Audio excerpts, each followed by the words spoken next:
much spending the evening with me tonight. I appreciate it very much. I'm going to talk a little bit about myself, introduce you to my experience, my history, get into a little bit of my design philosophies, some context of where I get those ideas from, and then finally we'll get into the big master plan reveal.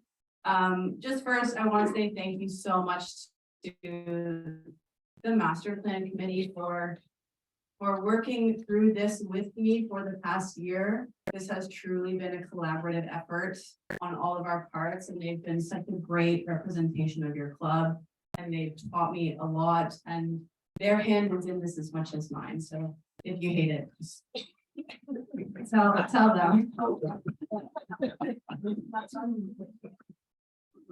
Okay, so we had a little bit of my early years. So my family has a golf club just outside of Kingston, and my brothers. So my mom would open the pro shop at 6 o'clock whenever the first golfer would arrive, and she would say, like, I don't want to see you for the rest of the day, and don't bother the golfers. So my brother and I were out on the golf course trying to find things to do for every single day during the summer of our childhood. So golf has been a really big part of my life. My first job was bagging tees and selling them to the pro shop for 10 cents. So I've just been around it a lot, and it's my safe space, and it's where I feel most at home. And golf is kind of universal in that way of, once you know it, it can take you all over the world. So I have a lot to thank golf for. I'm very grateful for this game and the people it allows me to meet and the places I get to travel. I did my undergraduate degree in Florida. I played Division I golf down there. So that was my kind of introduction to golf outside of Canada.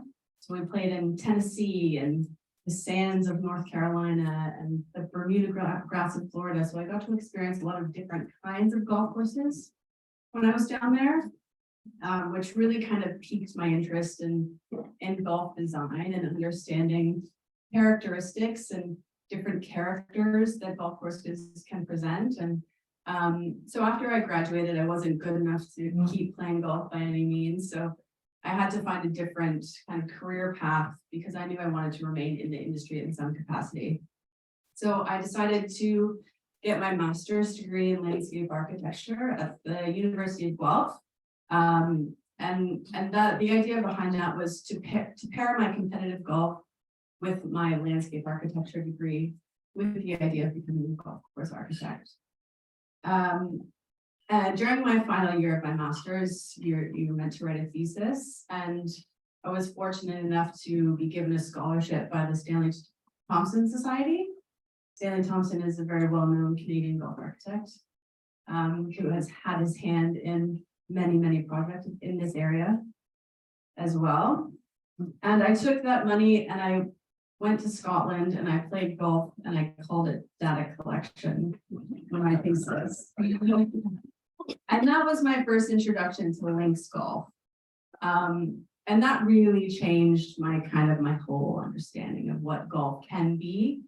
It was really inspirational for me, and if you've made that sort of pilgrimage to Scotland, you may have had that experience where it really speaks to you, and I had that. I was in my formative years, in my 20s, and on my own, traveling around, driving on the wrong side of the road, and I happened to meet Martin Hawtrey during that time. And after I graduated, Martin Hawtrey became my mentor, and he was the consulting architect for the R&A. So we worked on,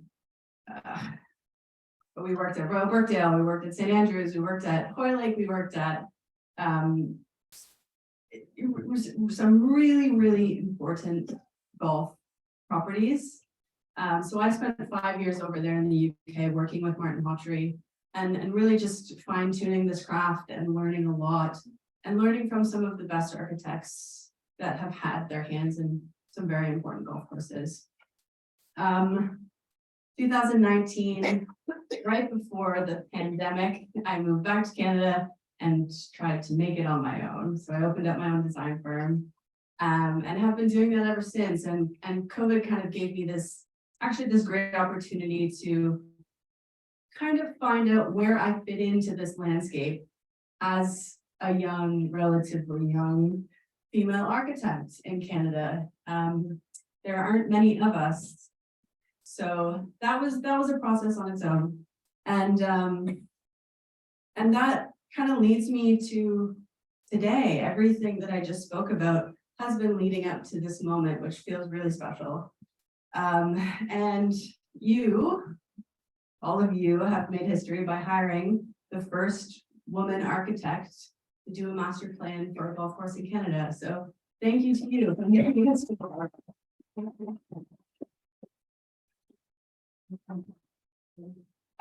Okay, so I think it is important to sort of address this right in the beginning because you have an exceptional golf course on your hands. It is exceptional. It is very, very good.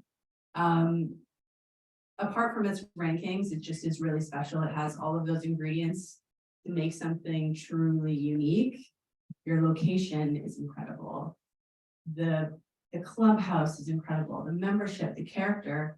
This place kind of has it all, has the things you can't really buy.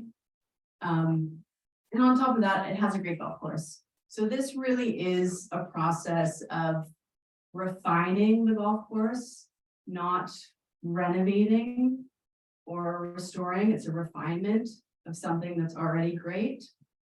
And I'll just touch on these points. I will say that there's a lot of information here tonight.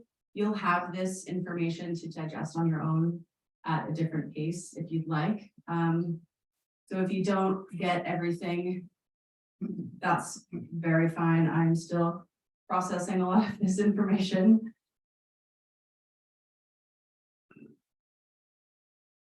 So investing in your golf course is thinking about the future. It's attracting new members. It's retaining the ones you have as well. And it's trying to meet the expectations of all of you. And if you think about when you've done your last renovation, you're different people from 15, 20 years ago. You might be better players. You might have access to better equipment. You hit it farther. Or on the other spectrum, you might be coming back from an injury. You don't hit it as far. Or your strength isn't there anymore. Or you play a different way than you did before. So as you evolve as golfers, the golf course should reflect that. End of infrastructure, end of life. So the golf course is just like any one of your homes where there are parts of it that have a life expectancy. And we've reached that point out on the golf course, especially in the bunkers where they just have reached the end of their life.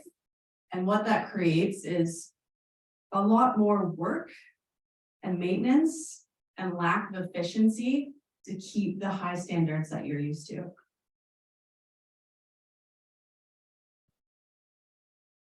And then finally, long-term sustainability. So investing now means that you won't invest as much in emergent situations in the future. So if you think about changing your bulbs from halogen to LED, you're putting in the work and the time and the money now for long-term savings and a better product.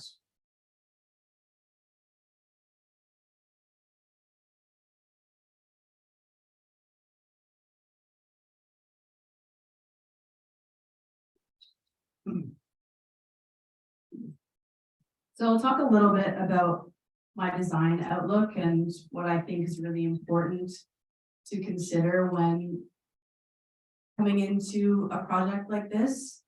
And the first element that is really important to me is creating something that's equitable in design. So one player's experience of the golf course is not more important than another, based on skill, based on gender, based on age. So how we go about that is trying to create something that's interesting, pleasurable, challenging for all types of golfers, no matter, again, your skill, etc. So we're not penalizing you for being a higher handicap. And allow players of varying skill to experience the same course. So that's another practice in being equitable and equitable design. So if we have a dog leg left, we want it to be a dog leg left for everybody. And if we have a par 4 where people are hitting short irons into the green, we want everyone to hit their short iron into the green. And then finally, another element to that is strategic design. And what strategic design allows you to do is kind of choose your own way from tee to green, based on the wind, based on your feeling that day, based on your skill, based on how far you hit it. So there's not one prescribed route to get from tee to green. You can kind of choose your own adventure in that. This is a picture of St. Andrews, and why I put that up there is I think St. Andrews is just one of those great examples of how it does equitable golf so well. Because this is the most famous municipal golf course in the world. Anyone can play it. So you have your regular players going out to play the golf course, and the following week it's hosting an open championship. So you get every kind of skill level being able to play and experience and enjoy the same golf course.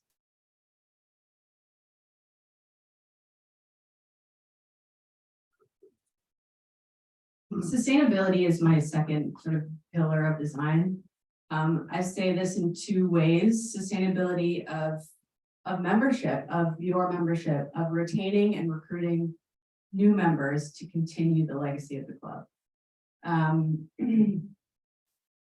And also through that, extending your life as a golfer out here. So as you age, there will be facilities in place for you to continue playing golf as long as you like. Being able to get in and out of bunkers is not going to stop you from playing golf after this is done. And also in terms of sustainability, there's some elements out on the golf course where if we can reallocate some of the maintenance input that's going into these elements. So if we go back to efficiency, some of your elements out there aren't very efficient. So if we can reallocate those resources to make sure you have great greens and great tees rather than spending 4 hours a day raking the same bunker, then that's more sustainable. And also in terms of habitat management, tree management, and making sure we consider that and prioritize that through as a thread throughout this whole project.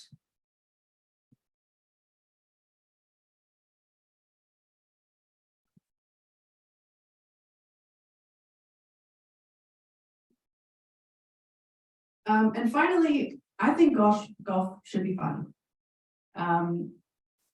And there are some very specific things that make golf fun.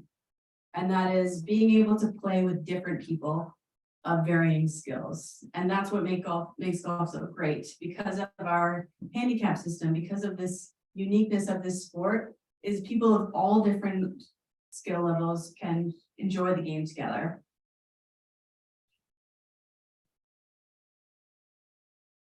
Using every club in your bag, that's just good design. If the architect can test your skill from putter to driver, that's great. We like that. That's fun. Losing balls is not fun. So that comes with penal carries or penal hazards like water, where you can't really go in and get your ball out. So trying to limit that as much as possible. Variety in every different way. So if you walk out onto the first hole and it plays 307 one day, and the next day the tees are up and it plays 275. We want that. We want you to be surprised out there.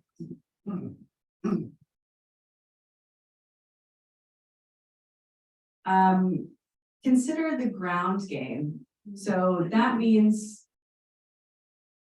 if you think about North American golf culture, it entices you to hit the ball in the air and land it on the green. Whereas UK golf culture is a lot of bump and run skill. So it's just offering those varying types of shot options and shot technique that allows you to get creative. And again, that decision-making component that comes with strategic design of allowing you to choose the route you want to get to the green based on how you're feeling that day or your skill. So making you think your way around the golf course as well as just hitting it around the golf course.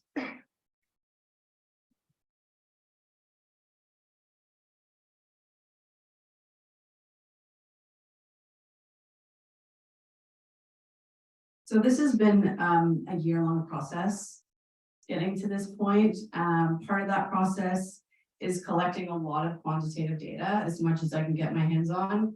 That's information from Jeff about handicaps, what tees people play from, how many rounds there are a year, from Sean about the demographics of the club and the future demographics of the club, of how it's moving, projections.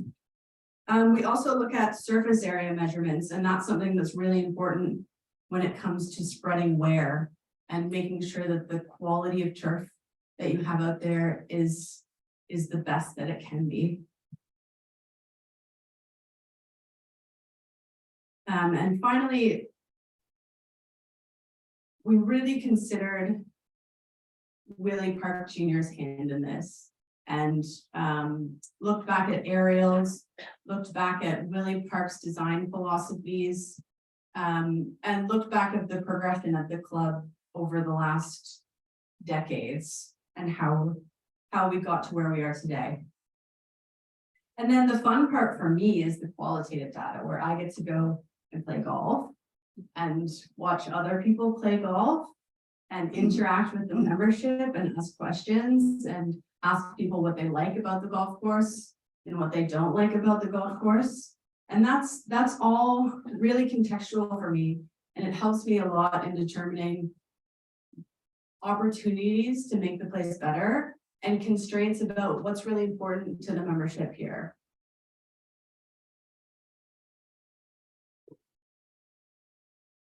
And then also there was an infrastructure study done. So the impetus to this project was essentially failing bunkers. So that kind of infrastructure, understanding that the bunkers are failing and they have a very finite life left, really helps project where your costings are going to have to be and how to best address that.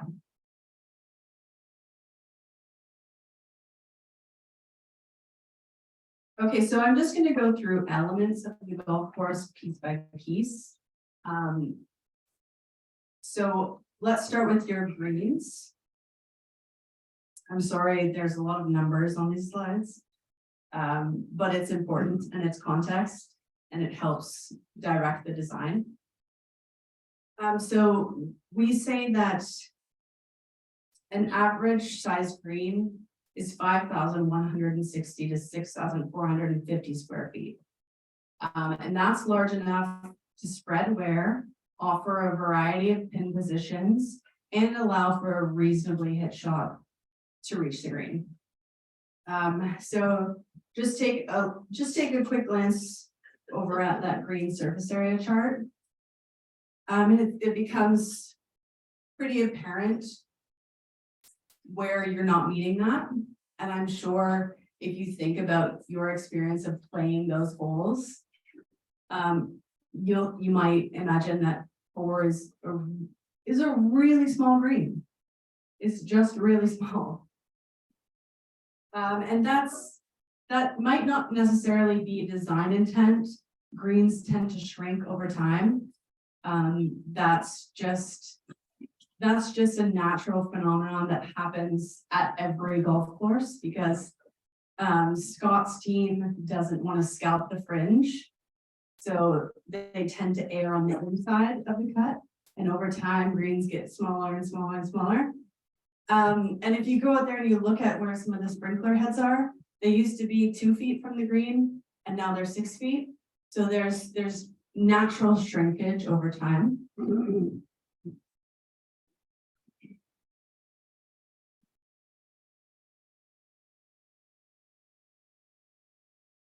So greens generally have a 25-year life cycle.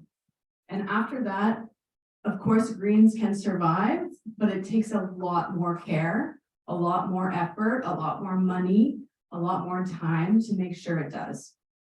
And you have quite a few that have exceeded their lifespan out here. There's also some health and safety concerns with the location of some of the greens. Health and safety being incoming balls from places that they shouldn't be incoming from. So the third tees, for example, are in relation to the second green, have quite a big health and safety issue that we needed to address during this. And again, another example, the seventh green, it's as I alluded to earlier, we hit the ball farther now with technology and ball technology and access to exceptional coaching. So the seventh green is a blind green and people go for it and they don't see the players that are on the green and they end up missing left into the fifth fairway. So there's some really important health and safety issues that were considered during this. Playability, I mean, I putted the third green. I'm not terrible. I am not that bad. So there's some playability issues. The third green maybe is not as playable as it should be. Like 5 putting is not fun. So yeah, and if you look at this chart, it's by far the biggest green on the golf course. And it has 3 pin positions. And it's unplayable. I think we can do better. And what happens again at older clubs, it's common, but you do renovations and work on greens at different times, different eras, different decades. And what it produces is 9 different greens.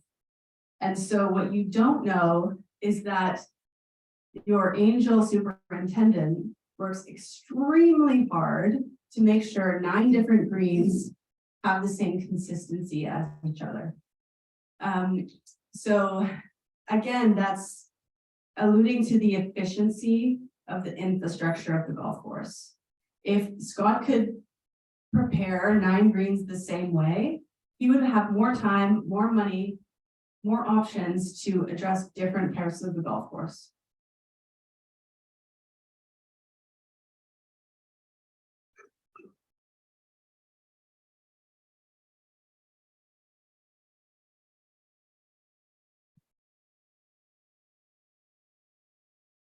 Okay, so green surrounds, they do really play a vital role in the interest and challenge of a golf course. And they often get forgotten about because we like to talk about greens or tees or fairways even, but the green surrounds are really important.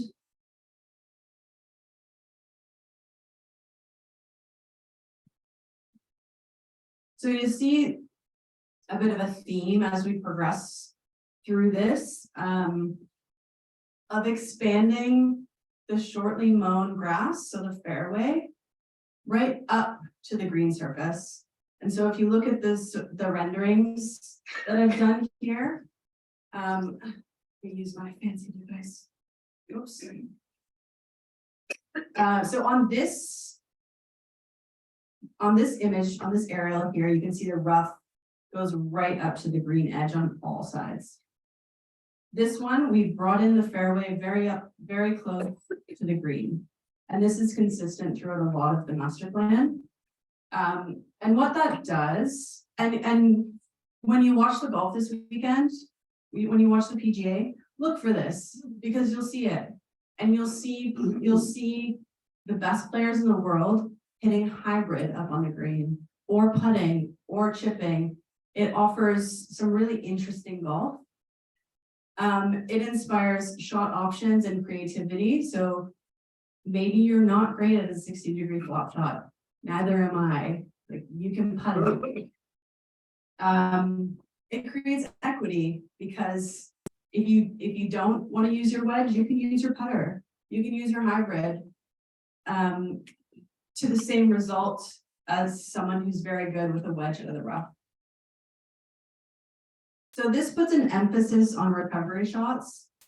And that's important because the recovery shots are what makes and breaks the round for a lot of people. And right now, as it stands, if you miss the green, you're in sand or you're in rough. It's quite two-dimensional. And we just want to expand that and challenge people in different ways. And they have this kind of thing at something like the PGA Championship because it is really challenging even for the best players in the world. But what it also is really possible for the rest of us to putt it up on the green. And this might be counterintuitive to you, but bent grass, which is what your fairways are, so your shortly mown fairway grass, holds up to traffic much better than your rough. So by expanding your fairway up to the greens, we can manage the traffic and the compaction and the turf quality a lot better with fairway height around the greens.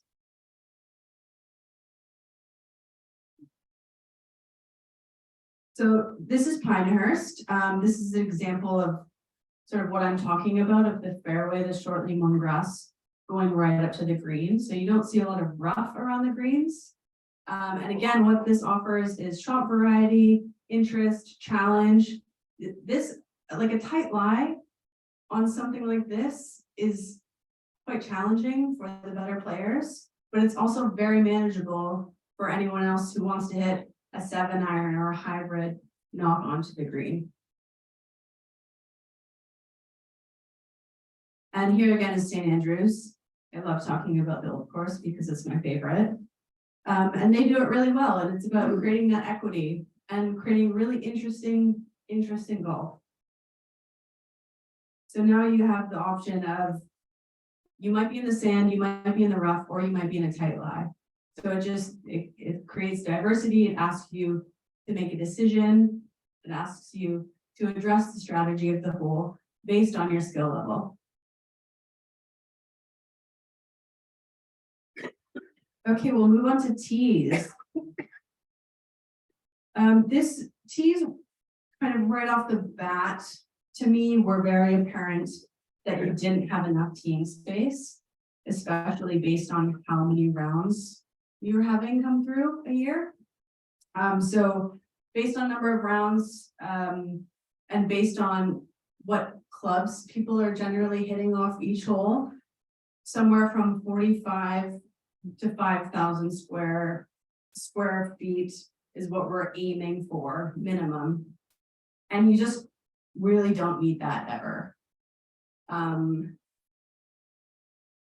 All of your tees could be enlarged, and what that would do, it would really spread the wear and allow the tees to recover quicker so that the quality of the tee is better. And if you think of the growing environment that some of your tees are in, and growing environment, I'm talking surrounded by trees, in shade 80% of the time, like there should be no grass on some of those tees. And because Scott is, again, so sneakily good at his job, there is grass on it, but he has to work really hard, spend a lot of time and a lot of money to ensure that your tees are in good shape. So addressing the growing environment on some of those tees is going to be really important. Again, some health and safety issues with the tees that we had to address. I wouldn't be doing my job if I saw sort of margins that weren't safe. So while we're doing this process, if there's any way to make your experience out there more safe, we will do that. I think 9's a good example of that. Variety again. So we want you to have the option of playing holes differently. So when you get up on the par 3/6 one day, you're gonna hit a 7-iron, and the next day the markers are moved a little bit. You might hit an 8-iron or a hybrid. We want that option to create variety, and how we do that is by expanding the tees front to back. If you look at the subtotal surface area for your tees, back, middle, front, the dispersion based on who's playing what tees is very imbalanced. The most teeing space you have are on the back tees. And I would argue, well, I don't argue, I know factually, that gets the fewest amount of play. So the dispersion is quite off, so we wanted to just recalibrate that. And so that you have the most amount of tees where players are most often playing.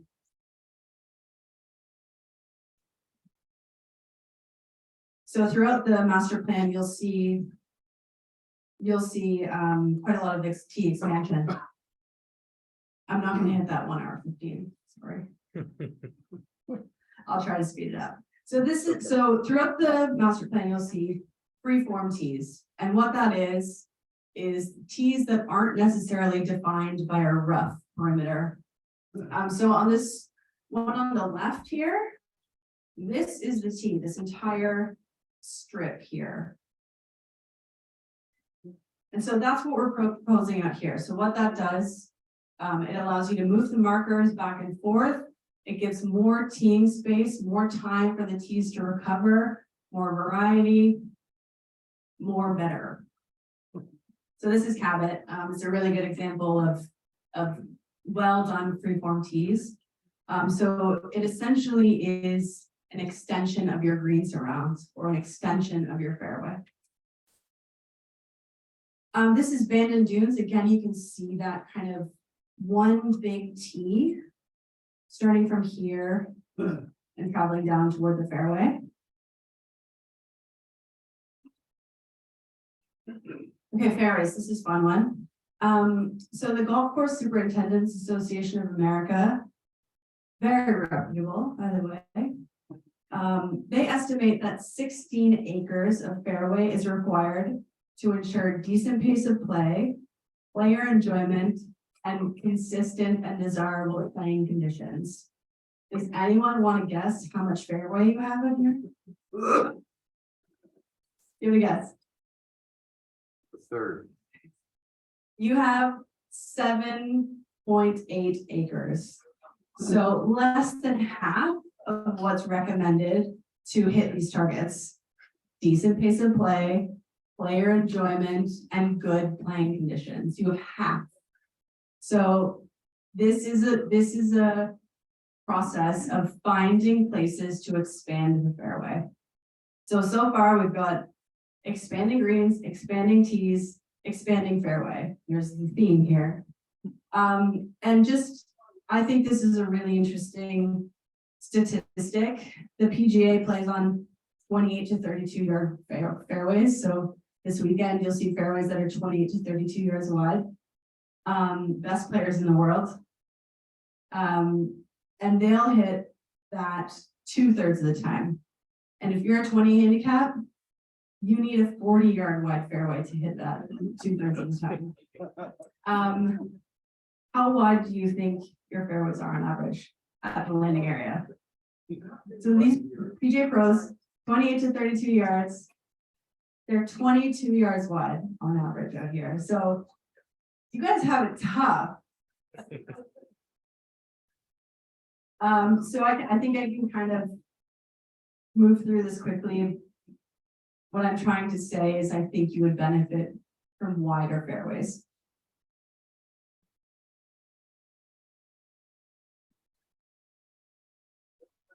Here's a really cool example again at Bandon of what we're proposing in some of the areas of the golf course, and that is adjoining fairways. And again, because we're trying to retain as much of the trees and the habitat and the wildlife as we can't expand the fairway. We can only expand the fairways to a certain point because then the trees come into jeopardy. So expanding fairways as much as we can, and joining them where possible really creates this element of scale. And I'll talk a lot about scale, but as your golf course plays now, you have bunkers that are at a massive scale. You have greens that are at a small scale, fairways that are at a small scale, and tees that are at a small scale. So it's finding that balance of scaling everything appropriately. Okay, I'll let you orientate yourself with this image before I go into the next one.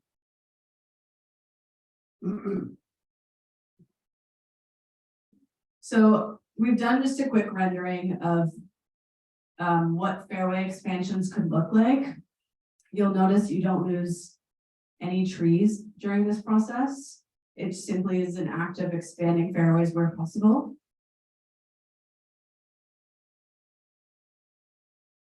Oh, I love hearing that. I'll go back. So you can see, perhaps you can see what I mean by the scale of the golf course and really opening up that scale, the visuals, the interaction between holes.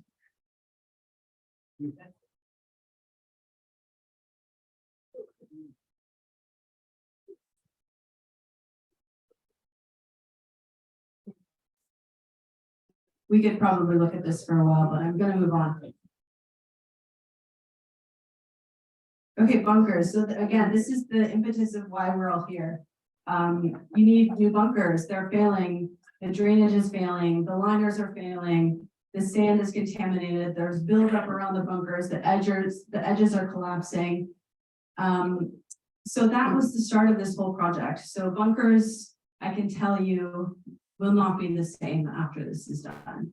I would love to reduce the sand footprint by a lot and still have the same impact and still have the same challenge and strategy from hole to hole.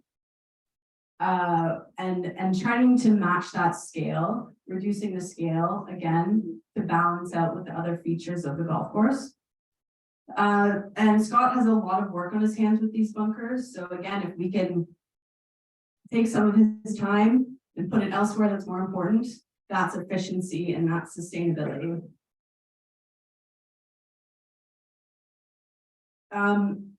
Yeah, so bunkers are also, besides the most expensive thing to maintain on a day-to-day basis, they're the most expensive thing to build.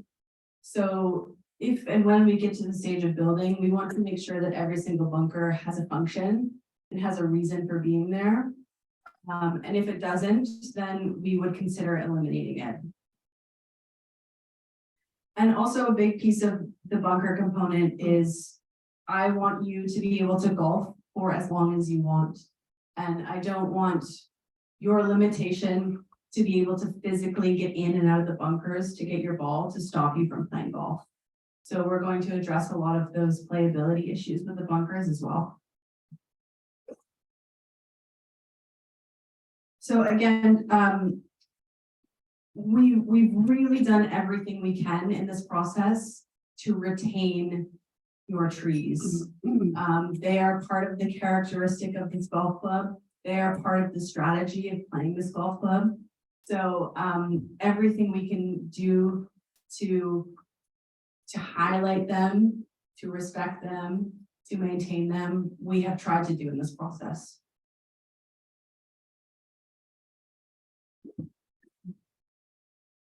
We're also planting lots of new ones. So that's good. Okay, fun part. You ready? I'm not ready. Okay, so when I go through this, I'm going to talk about macro ideas on all of the holes. I'm not going to get into specific cut lines and mow lines just right now. I'd like to talk about the big ideas and how I think where the issues are on the holes and how I think we can address them. So we'll start off with the practice area. A little bit of legend on this. So the solid white lines are proposed. They're changes. The dotted lines are what is existing. and the dashed line is sort of the center line of the hole. So this is your practice facility.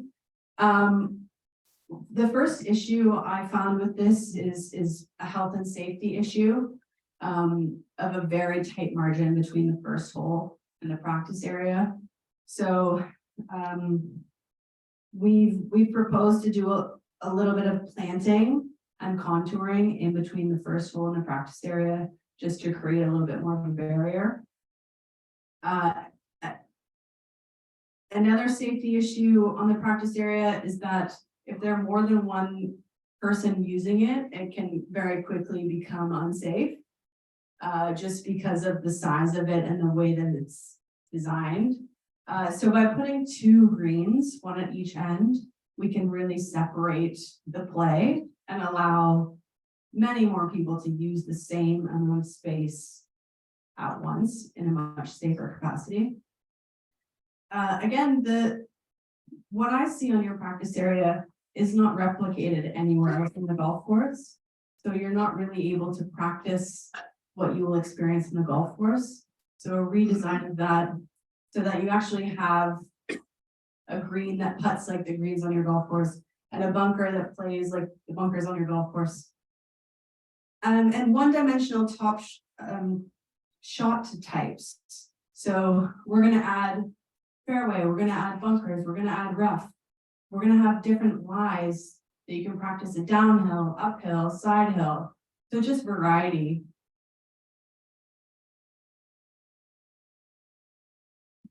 So with the expansion of the green on the left, that second green, you probably have like a 60 to 80 yard shot from one green to the other.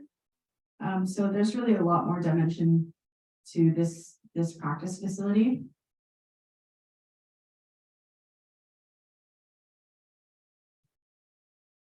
Okay, first hole. I'll just briefly touch on the practice green. A lot of the same problems with the practice green. It doesn't play like any of your greens in the golf course, and there's 10% flat area. And it really should be the other way around. It should be 90% flat area and 10% sloping, so that you can really get a feel of the speed that the greens are playing on before you go out on the golf course. It could very well do with some expanding as well. I think it's a little bit too small. So if we can expand it and just change the contouring of the green to be more of a practice green, then that would be a great benefit.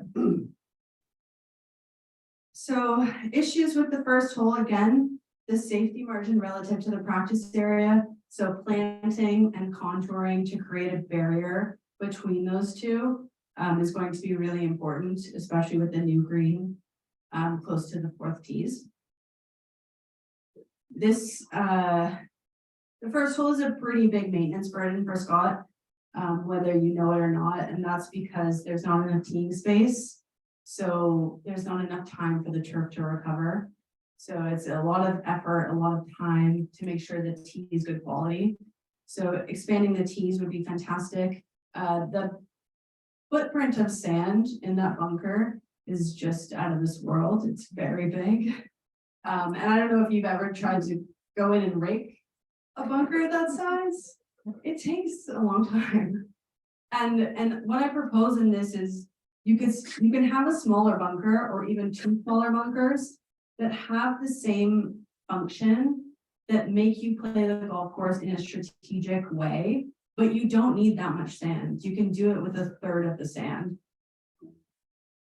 And also I find this hole has a pretty big a pretty big equity imbalance. So what I mean by that is it's generally pretty easy for the low handicaps and can be really difficult for the higher handicaps. So if we can find that balance, if we can add more challenge for the low handicaps, we're going to do that.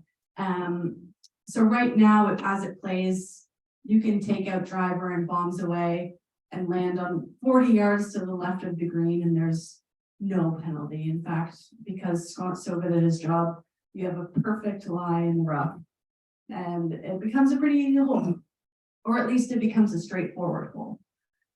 So we're proposing some plantings in that area to the left of the green to again create separation from the practice area on the first hole, as well as create some penalty for people going that far left.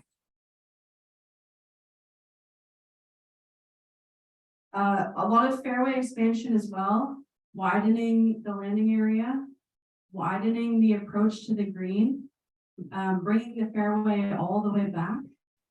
So there'll be a lot more fairway on the first hole.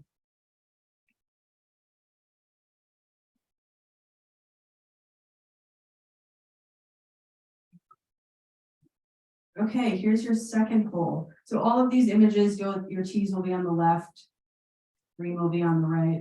I know it's hard to orientate yourself sometimes.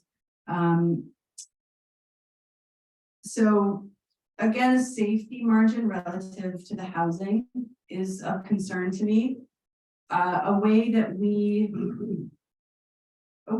can immediately address that is by lowering the tees. Because if you lower the tees by 1 meter or 2 meters, your fence and your trees immediately become 1 meter or 2 meters higher. So that's one tactic that we use to just create a little bit more safety. We're also proposing some plantings, some more trees along that right side as well.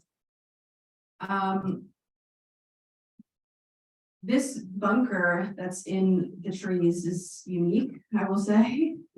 I'm not sure it's relevant. I'm not sure, so I'll talk about double hazards. And what that means is if you can imagine that there wasn't sand there and you were just on grass, would you be penalized? And the answer in this case is a resounding yes. So we don't necessarily need sand there. You're going to be penalized anyway. You're not going to have a shot at the green. So all that's doing is creating more work for your superintendent and generally penalizing the higher handicaps who end up in that bunker. So that's one example of a bunker, that right bunker on 2 in the trees that doesn't necessarily serve a function, have a purpose. So we can eliminate that. Again, generally just fairway expansions, expanding the tees greatly so that you have a lot more variety when you step on the tees. They'll be in better shape because Scott will be able to move the markers around more. And a lot more of the fairway, the shortly mown bent grass around the greens as well. We propose to take the bunkers out on the left of the hole. This is a design tactic to encourage people to miss left away from the third tees. So by leaving these sort of grassy hollows rather than sand and shifting the center of your shot left away from the third tees, that's another tactic to just increase that safety margin from not being hit on the third tees.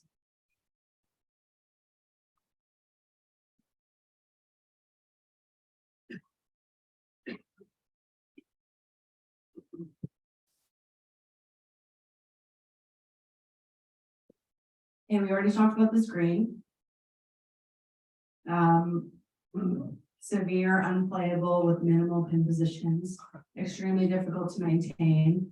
Would love to make this better, and we can make this better. So if we're getting in there to change the green, why not consider shifting it left a little bit to again increase that safety margin between the boundary line and the green.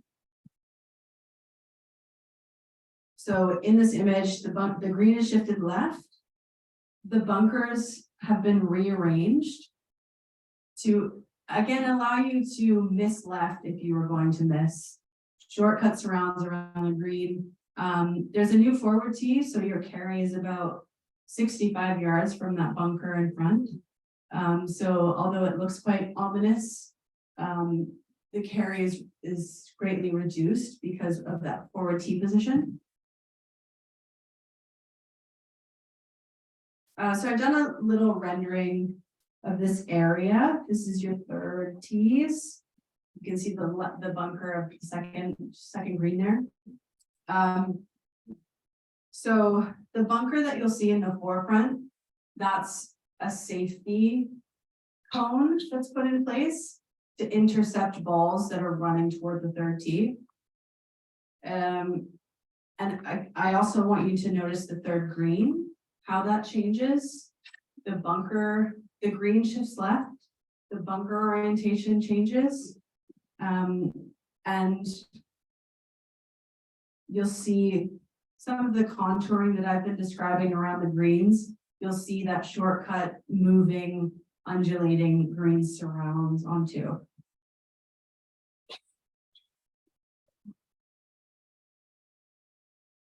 Okay, so that's a new bunker in the forefront. The right green side bunker is gone.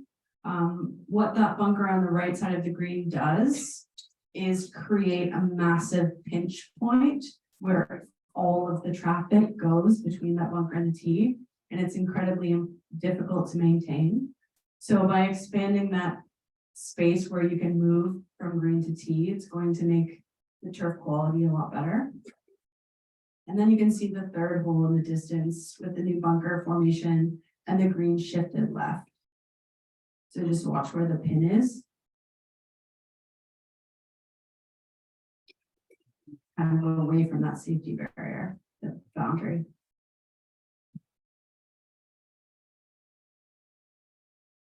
Okay, I'll move on. Fourth hole. This is a great hole. It's a really challenging hole for a lot of us.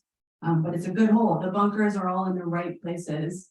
But I think you can reduce the amount of sand by a third and still have the same effect. So this hole generally, and you can tell by the stroke index, plays really, really challenging for higher handicaps, and not that challenging for the lower handicaps. And that's because there's a massive carry, and there's rough that the ball gets caught up in, and it's uphill. So we'd like to just balance that out by bringing the fairway back, possibly creating a forward tee, so that, and if you recall earlier, so if people are playing long irons or hybrids into this green, we want everyone to be playing long irons or hybrids into this green. The fairway is very narrow here, it's 20 yards, so lots of fairway expansion on this hole in all directions. And then I already touched on the sand footprint, reducing that, but bunkers are generally in the same location.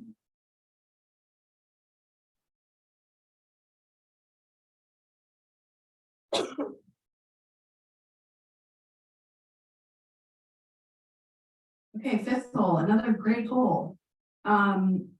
This fairway is 18 yards wide. Who's hitting that perfect? Put your hands up right now. Yeah. Well done. Yeah, so we're gonna expand the fairway a little bit. So going back to that double hazard, that bunker on the right, if you're ever in that bunker, imagine the sand not being there. Would you have a shot? No, you wouldn't, because the trees are there. So we don't necessarily need to have that bunker there. It's a double hazard. So you're penalized twice when you only need to be penalized once.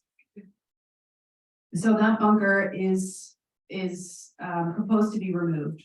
So that will then widen your fairways, allow you to have a better chance of hitting the fairway. And even if you land where that bunker is now, you're still going to be penalized because of the trees. There's a pretty intense traffic pinch point up at the green on the left where everyone walks. And what traffic does is create compaction. And what compaction does makes it really difficult to grow grass. So if we can expand that traffic area by removing the bunker, again, essentially replacing the sand with shortcut fairway grass. Imagine being in the kind of grassy hollow rather than sand. It creates a lot of different skills. You can putt, you can hit a flop shot. It just creates variety. And that's, again, we want variety.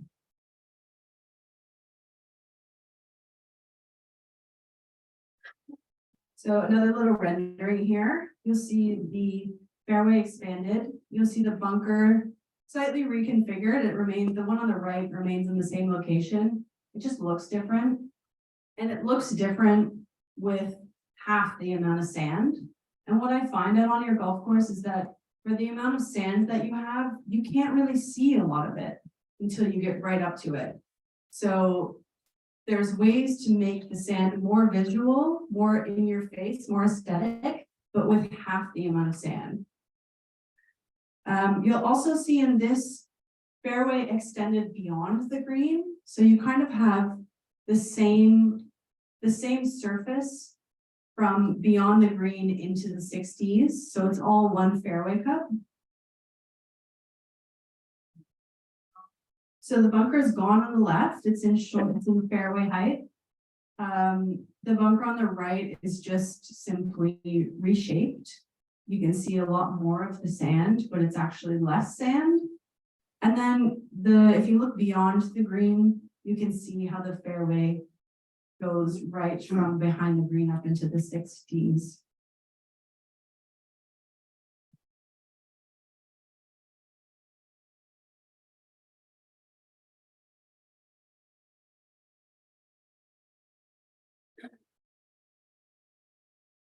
Okay, 6. Another great example of an equity imbalance where if you don't get the ball in the air consistently, this hole is extremely challenging. It's very difficult to hit the ball along the ground and make it to the green. Whereas if you are lucky enough to be able to fly it onto the green, this hole's really no problem for you.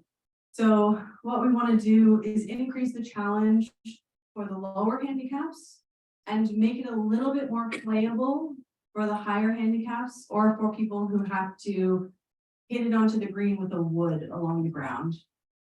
So we've expanded the approach a little bit.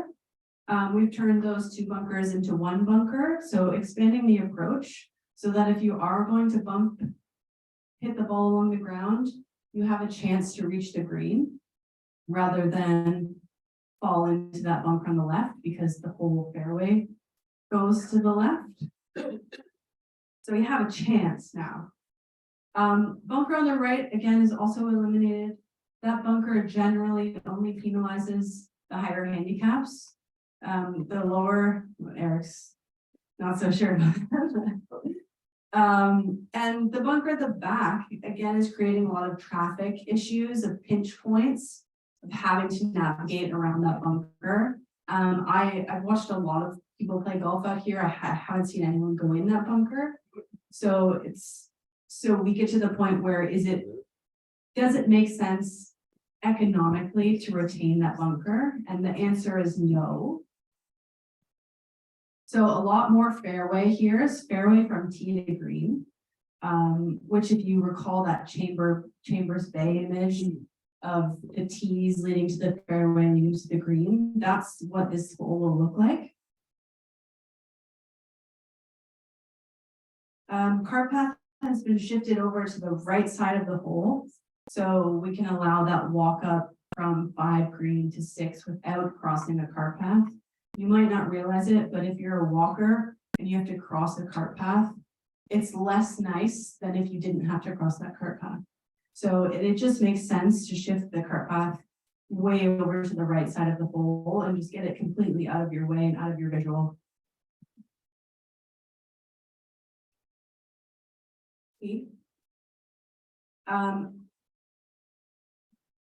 Again, so if you notice in this image, the tee is actually going back to the 4th tee. So the 4th tee and the 6 tees are connected. What that will require and a reason for doing that is opportunity to lower the 6 tees at the back. And again, what that does is make the trees on the right side 2 meters higher instantly. So just creating that better safety margin between the road and the hole.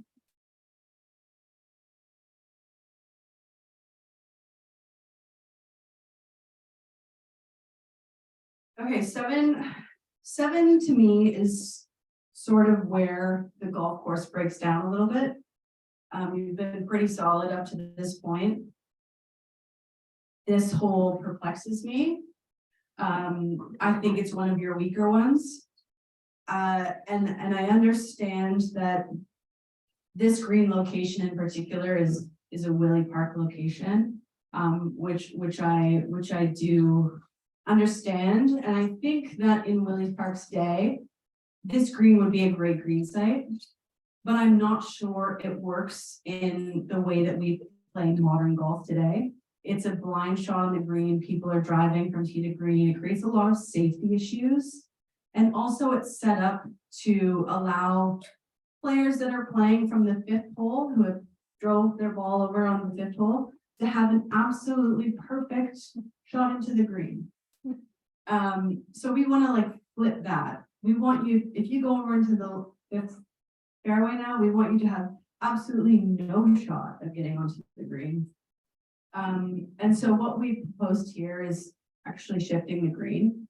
And I think that if Willie Park was here today, he would never put that green in that location because golf is different today and he designed for his day and it just doesn't really apply in the same way as it does now.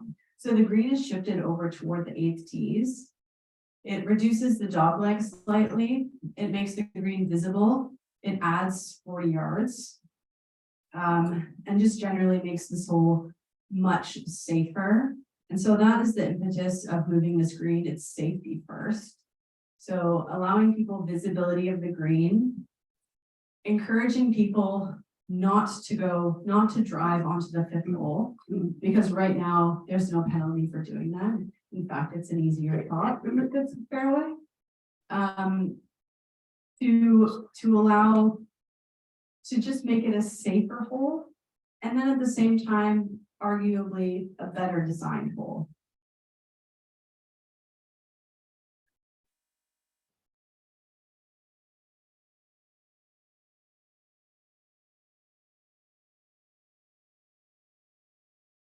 So there's a little bit of a knock-on effect from shifting the 7th green, and that's the 8th tees will have to shift as well. And I encourage you next time you're driving by to just stop at the V on the road and look down the hole from that angle and how different it is and how much better it is, slightly reducing that dog leg a little bit. So this is a great kind of knock-on effect from the moving 7th green. We've eliminated that bunker on the right side because we can talk about double hazards a lot. If you were there and there was no sand, would you have a shot at the green? No. So it doesn't, we don't need the sand. You're still going to be penalized. You're still going to have to chip out. So there's not a reason for the sand to be there. That bunker like literally has no function except penalizing people who hit it 150 yards off the tee, which are not the people we were trying to penalize with bunkers. So we've rearranged the bunker formation down toward the green. And what those 2 bunkers do is they act as a target. So you have some kind of visual alignment off the tee. And as well, they act as a safety barrier from the 9th hole. So intercepting balls going from the 8th to the 9th. So we talk a lot about safety and why that's important and everything we can do to try to make the golf course safer. And we all know there's a pretty big safety disparity between this section of the golf course and other parts. It's very unsafe. Anything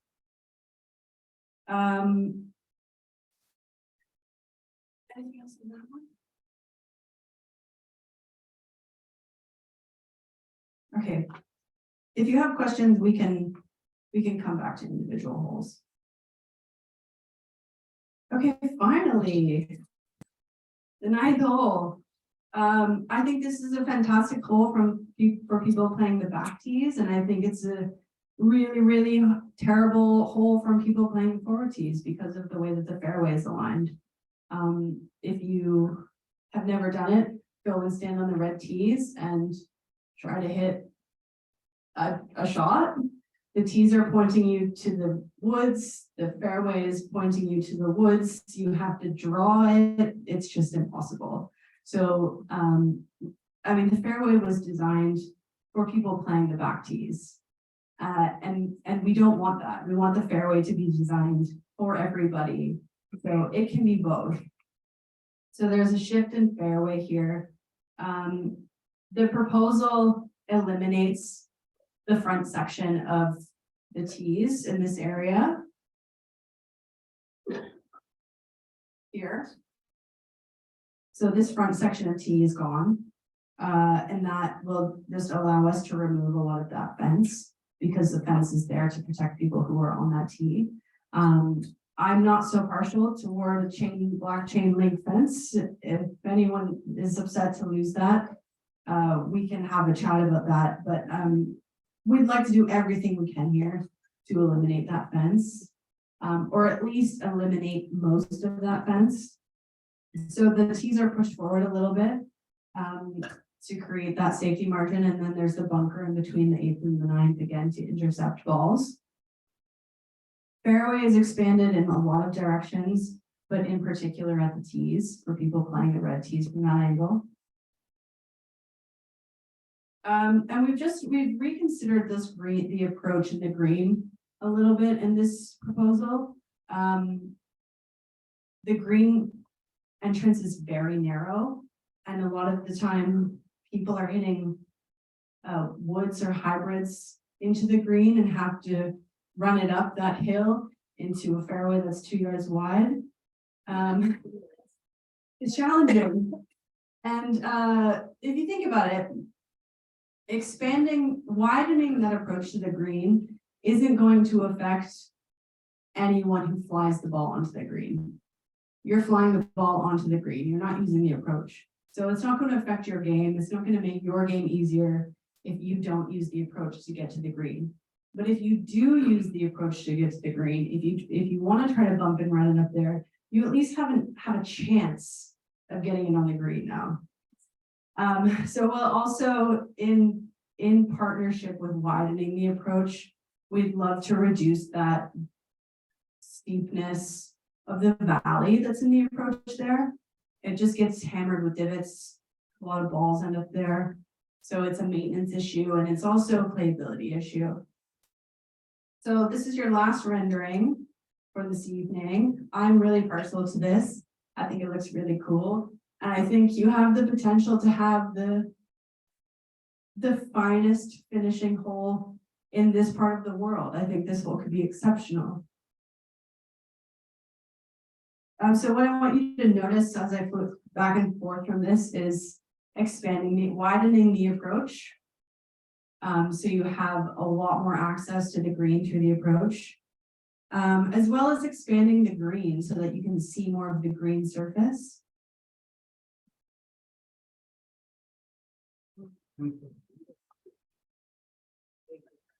So your fairway is wider, your approach is wider, that valley is sort of elevated, it's essentially filled in a little bit. Bunkers are rearranged in a more strategic way. Probably the same amount of sand, but used more efficiently. So I'll go back again to see how much more of the green you can see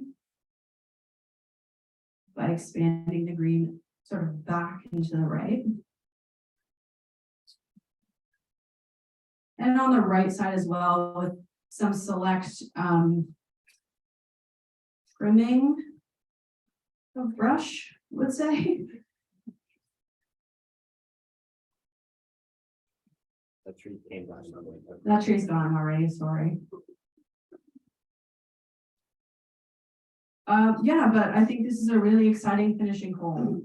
And a lot more playable, a lot more equitable, a lot more maintainable. I think we'll finish there. The scorecard's in here for your consideration. We were able to add nearly 80 yards to the back tee for people who care about that, of adding distance. We thought about you when we put in 78 extra yards. It's not going to make the golf course, long enough, but that length paired with adding fairway around the greens, and adding a little bit more strategic bunkering, hopefully will challenge you more. And on the, not much has changed for the blue and for the red a little bit. And on the silver, we lost 54 yards. That was my intention. I wanted it to play a little bit shorter. For example, the fourth hole, I'd love to give the silver players a forward tee just to make that hole a little bit more manageable and playable.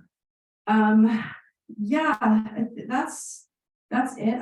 I'd just like to touch on where we go from here. The draft master plan is still a draft. There's opportunity for input and feedback, and that's the purpose of this meeting. So until we are able to gather some more feedback and finalize the master plan, that's the next stage. And once we have the master plan finalized, we'll then be able to go and collect costings of how much this is going to cost.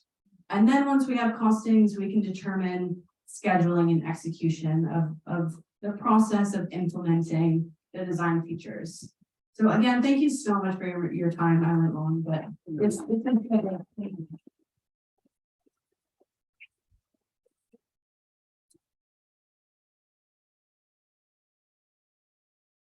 Would love to take some questions. Yes, hello. Hi. So I'll go to hole number one. Okay, let's go to hole number one. Those are big, beautiful tree, really. Okay, so there's both sides to this. From an architectural perspective, if I was simply talking architecturally, the tree shouldn't be there. It doesn't add to the whole. In fact, it detracts from the whole. It's a pretty intensive maintenance burden. Trees and grass compete for the same thing: air, sunlight, and water. And that tree is literally in your fairway. So to maintain quality turf in that area, it's a pretty intensive maintenance burden. So from that perspective, I would recommend to remove it. But I'm very sympathetic to that oak tree, and I think it's gorgeous, and I think there is an argument to keep it as well. So again, it's to be considered.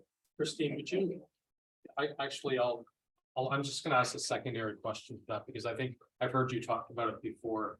And that is, people automatically they'll think the hole gets easier because when you remove that tree. Maybe you can just speak to the strategy of the longer players who kind of may not even see the tree or vomit over the tree. And really who it's penalizing is those shorter hitters, because now they have a tree in their way, so. Yeah, I mean, I think you just nailed it. I've heard you say it.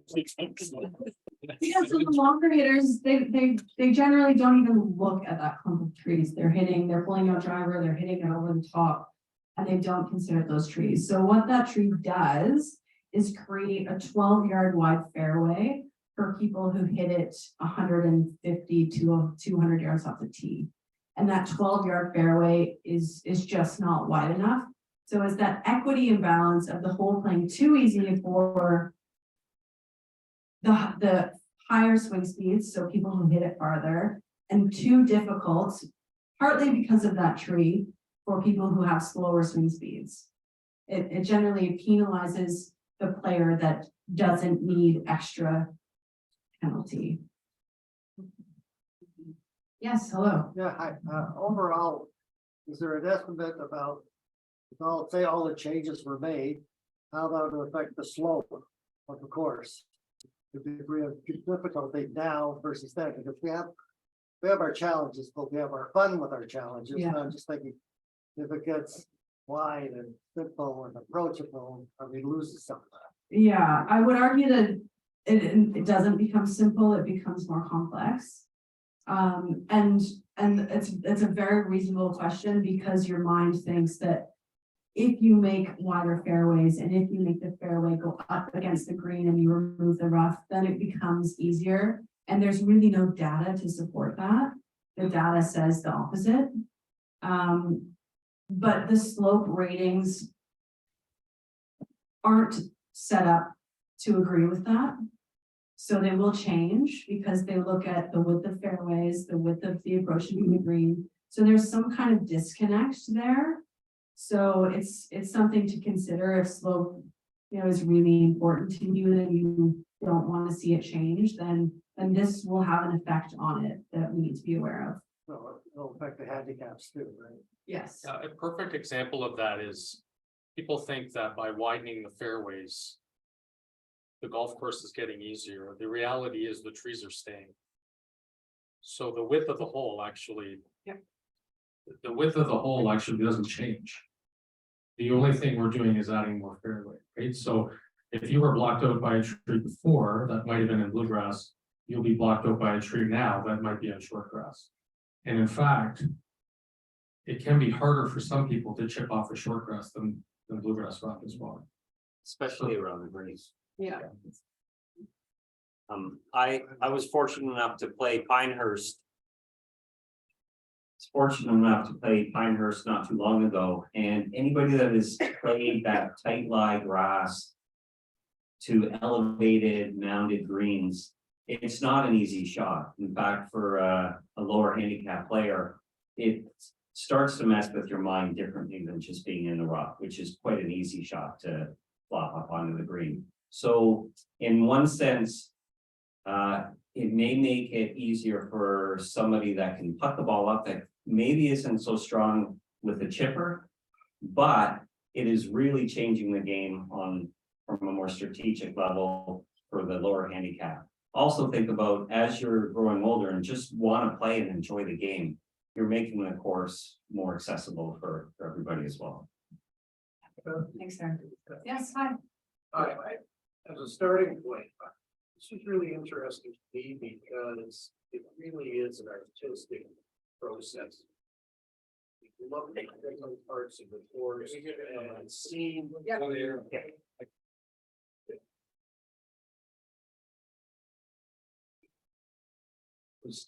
What I was saying is it's a really fascinating artistic process, looking at different aspects. Seeing things that can be shaped differently without altering the difficulty of the course. Yeah. That was fascinating to me. It also gives me a new excuse regarding the bunkers and why I spent so much time on them. But one thing that you said early on, I think it might be helpful for everybody. You talked about Browning. Yep. This is a very green course. It is. You know, it's like a Yeah. mini Augusta Yeah. in many ways. When we come in off the road and we look, it's this quiet oasis, you know, and it's beautiful. So as part of the process, can you expand more on what you see in relation to the grass? I'm not saying it's a bad thing because I've been to Scotland and I loved it there. But I think everybody should understand if there's a different vision in terms of how the course will look, what that is for it. Yeah, great point. I think that you will find the only drastic visual change is in the shape of the bunkers. The greenness will remain green, as you see here. The rough will remain very similar. In fact, the same, the fairway as well, is different allocations of what is fairway and what is rough. So this is a really accurate depiction of what the ninth hole would look like. Clean edge bunker. Yeah, really kind of clean, crisp edged bunkers, very maintained. So the standard of maintenance of the golf course is proposed to remain the same. I have a quick question. I could speak out loud. So week in and week out, we watch PGA events and watch balls roll into bunkers and go down hills of wind and very flat areas that make it easy to hit sand shots. The way that you're tilting the bunkers up, are we going to get that ability to get flat lies to the bunkers? Yeah, so the way the bunkers are constructed is that you always want the ball to roll down into the flat part. So you make sure that there is enough slope on all sides of the bunker so that the ball doesn't plug and that it falls back down into the flat part. And so by changing the shape of your bunkers, not having so many narrow capes and bays, where the ball gets stuck on lies and that's gonna be gone. So you're gonna have flat lies in the bunker, which is good design. I can speak up with the expansion of the fairway and you're showing an awful lot of links golf. Is it anticipated that you're gonna start contouring and molding the fairways as part of this, or are they just gonna be straight flat?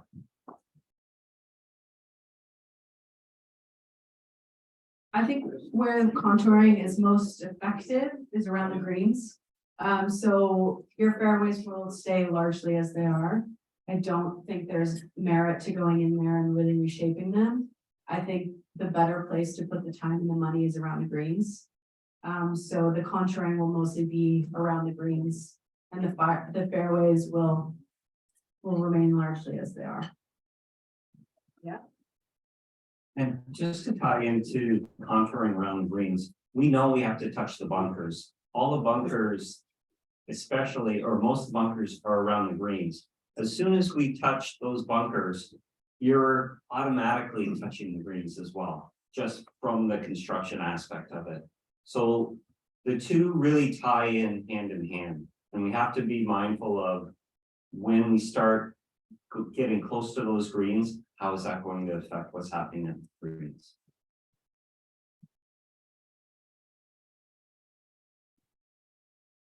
Couple more?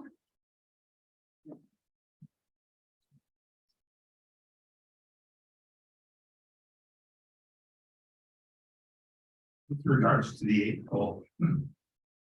I think the change the seventh green and the eighth hole.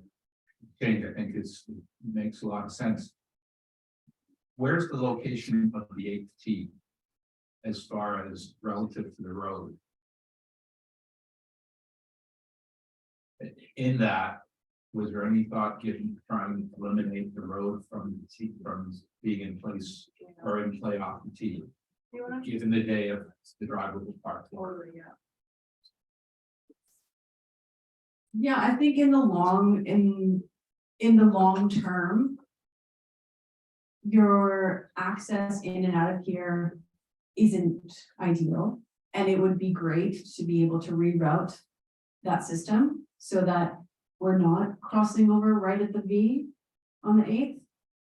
But that's kind of long range. We haven't prioritized that here. So right now that as drawn, the 8th tees will basically flip over on themselves to the left. But here's the existing tees. Right here. Yeah. And so there's a large bluegrass area. So the left of those, if you're standing on the tees to the left, and that's what. So sorry, you'll be still crossing the road. Still have to cross the road. Cross both. Well, ideally, we can manage that traffic so that you cross one road. But the cars coming from both ways will still have to engage with that T. So the one aspect, you know, what happens now is sometimes people stop here. They can't tell that you're on a T. Now these T's are much more visible to the road. And sometimes people stop here, Uber drivers, because they don't know which way they're gonna go. So again, with those T's being more visible to those drivers and the people on the T being able to see those cars, that safety issue lessens slightly from where we were before.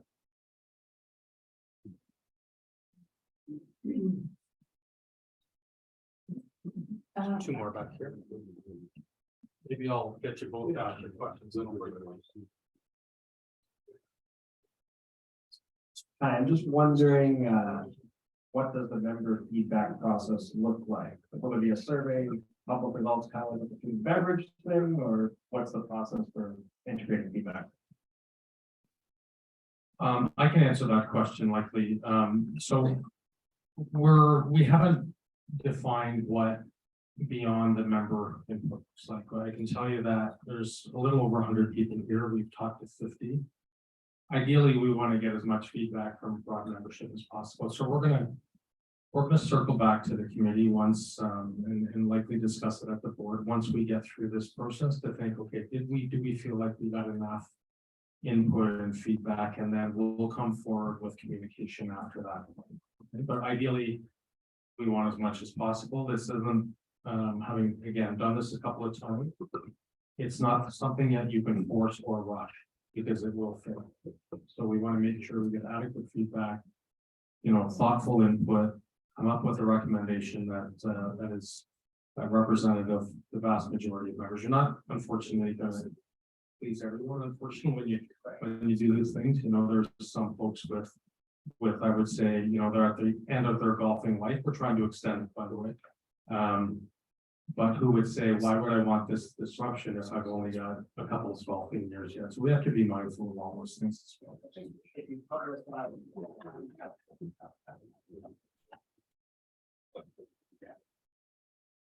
Yes, I think, Sean, that was sort of my question was and earlier mentioned of cost or timeline. I'll stay away from asking about cost. But under the extreme case of this being accepted exactly as it is, what would the timeline be from start to finish? Roughly. Christine, I can provide input, or if you want for that as well. We'll just also say like the. Yeah, at a minimum, there's very few contractors who specialize in this type of work. You can't go to kind of Joe Earth Mover, so to speak, and say, hey, we're going to renovate our golf course. They have to specialize, and there's really, Christina, there used to be 3 or 4. I think there's 2 or 3 now very reputable contractors who would complete this type of work. With respect to timeline, it's really up to us. I can tell you that if we took the approach that said, you know what, we're going to do bits and pieces of this over the next 4 or 5 years, it's going to cost more because you're mobilizing a bunch of times. Or if we made the decision, we're going to start 1 September and we're going to work through the fall and early winter, and then grassing in the spring, and we'd be open and call it early to mid part of the summer, then that's a different cost, probably a more or less expensive cost. But those are all things, once we finalize the plan, establish what it's going to cost, and then start to work through, okay, what's our recommendation from a timing standpoint? There's many different ways to do it.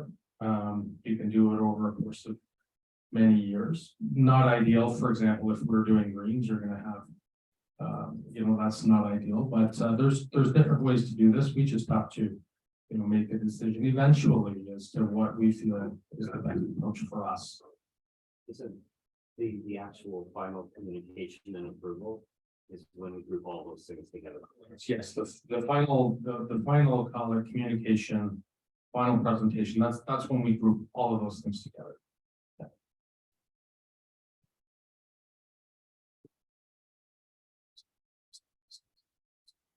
In many situations, there's not analysis of the cost of doing nothing.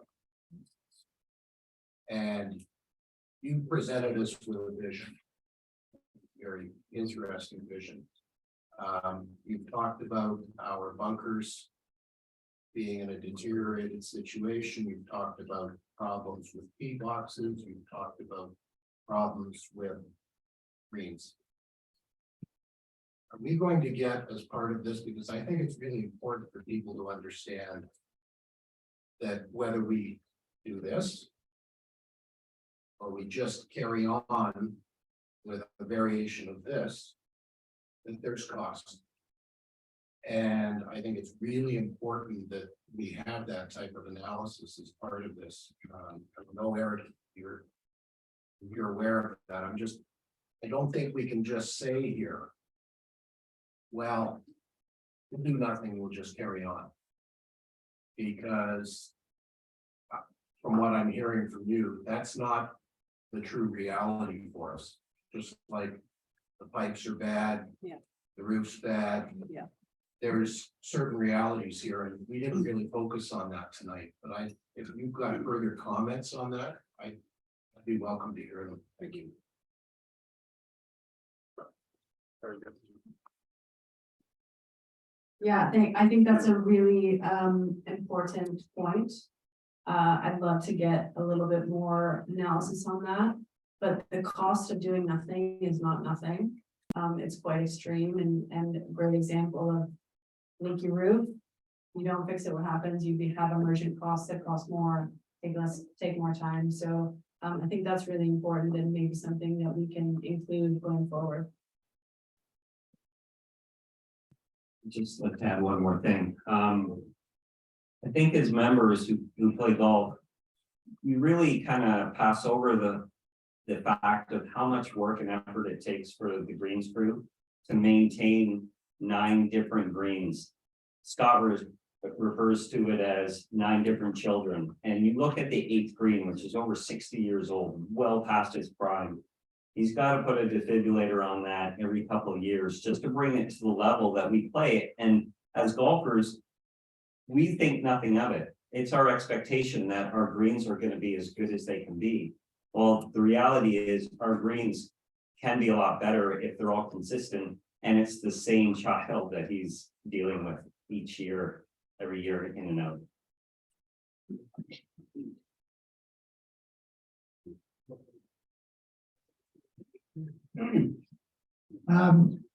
Tomorrow at 9 o'clock, when you're doing the presentation meeting, Yes. it's just a suggestion, but I found that they're beautiful graphics. Some of them I find very confusing. And if you stood with a pointer and pointed certain things out, I think it might make it a little clearer as to how you're doing it. And I love your bunkers.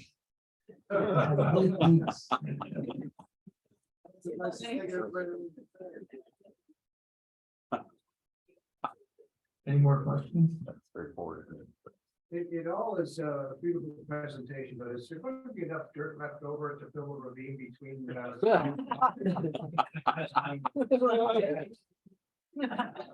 Let that slide.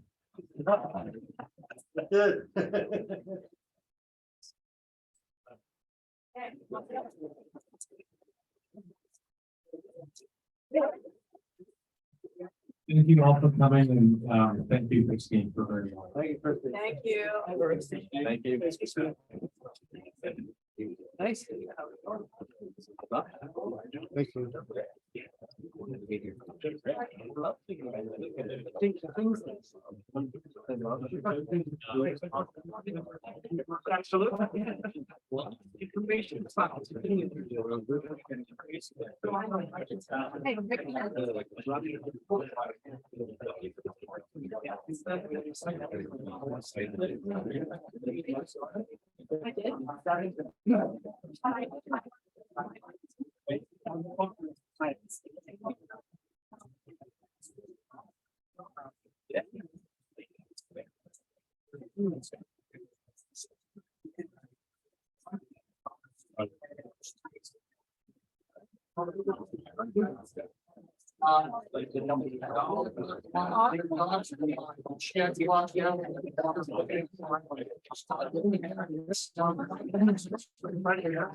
Nice to meet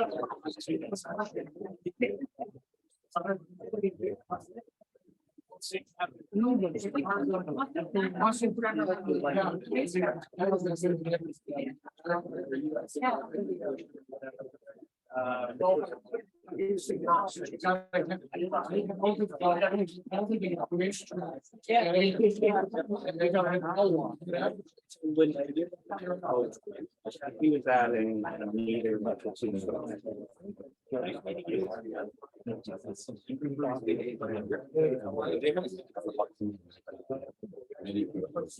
Oh, really? yeah. Thank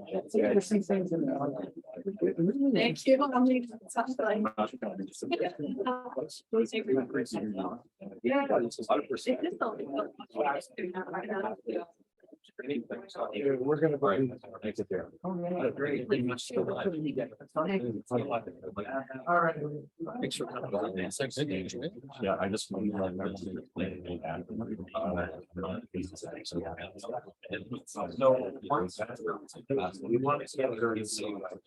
It was great. Sometimes actually, I may have had a peek at it before, but it was something to figure. I'm sure you did. Yeah, yeah. All right, good night. Sorry?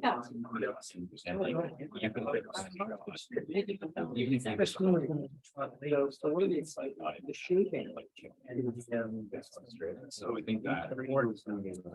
There's some